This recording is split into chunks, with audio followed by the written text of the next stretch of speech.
Gundry, and today is December the 21st, 1984.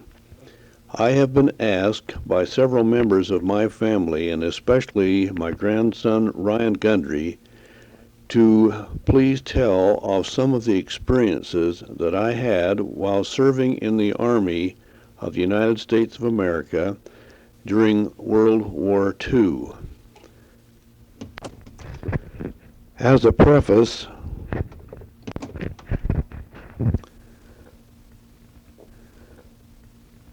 I returned home from a mission to the Samoan Islands and the Hawaiian Islands in June 1941.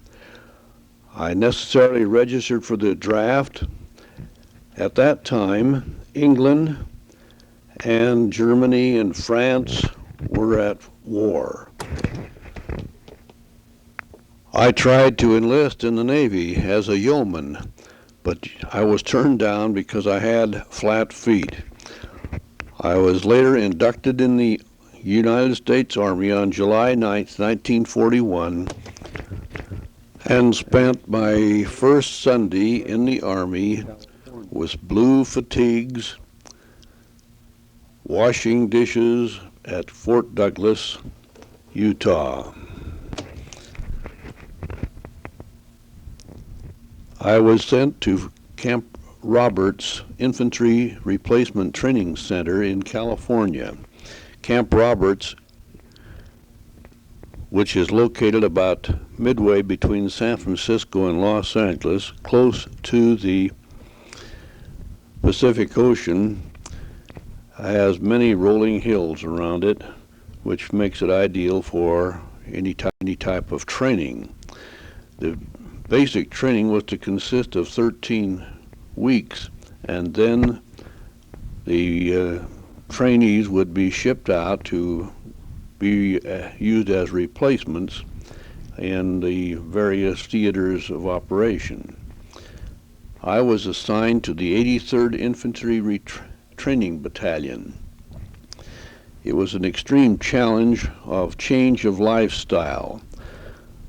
My mission that I had just completed definitely helped me to be able to stay close to the Lord and serve Him and keep His commandments, which afforded me many blessings. There was a problem of actually wearing the garments during calisthenics and during washing the holy garments. Sometime later, we received word that it was permissible to remove the garments when actually involved in military conduct.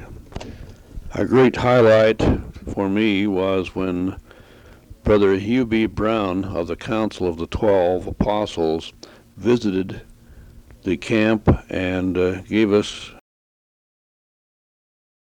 encouragement and explained his feelings about war and the church. The training was rugged, and especially the ordeal of the hikes with full field packs, but my training of walking over the rough, wet country down in Samoa helped me a great deal to be in physical shape, and also, of course, living the principles of the gospel. I was called to assist in chart making.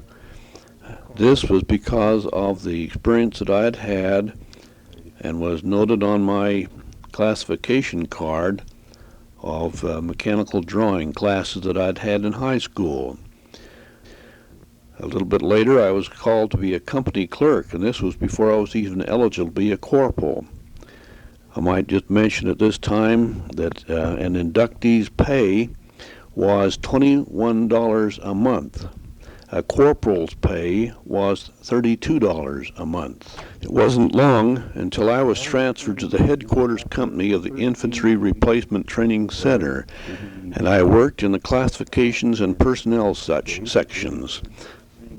This meant that I was actually interviewing or participating in the interviewing of all the inductees that came into the camp. Also, we were able to keep all the records of the individuals for the whole camp, which consisted of thousands of men. I noted that of the men in the headquarters company, there were only 2 of us who were not college graduates. It is my testimony that my mission qualified me. Of course, I had a relatively high IQ, but still, you know that most of those men had in their minds wine, women, and song, and then would brag about their accomplishments, etc. On December the 7th, which was a Sunday, 1941, I was in the mess hall just coming out of the kitchen when we heard over the radio, much to our surprise and dismay, that the Japanese had bombed Pearl Harbor. There was certainly a great disturbance in the camp, and the activity was just unbelievable. Immediately, all passes were canceled. There was a large sign that had been made of rocks and then whitewashed that said Camp Roberts up on the hill overlooking the camp. Of course, it was quickly covered up so that it couldn't be identified, and all shipping orders were started and accelerated training program so that there was only 8 weeks of a training program, and then the men were to be shipped out. The parade field, which was about 1 mile long, was dispersed with vehicles so that the parade ground could not be used for a landing field, and also to protect the vehicles from being bombed in any one place. Be well to mention at this time that while I was at Camp Roberts, I had several very wonderful visits to my grandma, Gundry Grimm, and Mark Grimm, and they were so gracious and kind to me always.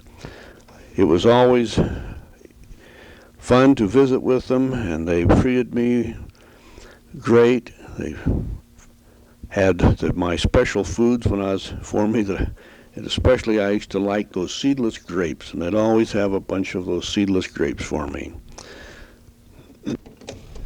On one furlough to Salt Lake, about in the spring of 1942, I attended church at the Edge Hill Ward, and there I met Bernice Smith.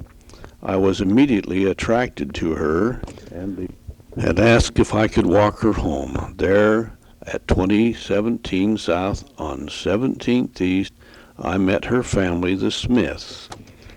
Sometime later, after I returned back to Camp Roberts, orders came that no cadre position could be held by combat-eligible personnel. Further, that all combat-eligible personnel were to be shipped out immediately. I had a very close friend, Sergeant George Densley, who incidentally was about 6'7" tall and very thin.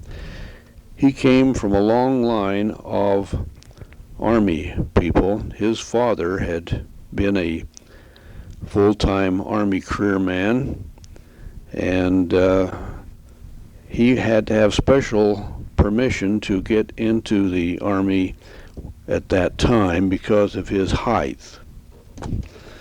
Sergeant Densley came up with a plan due to some information that he had received through his father that there was going to be a division activated in Oregon and that a cadre would be needed.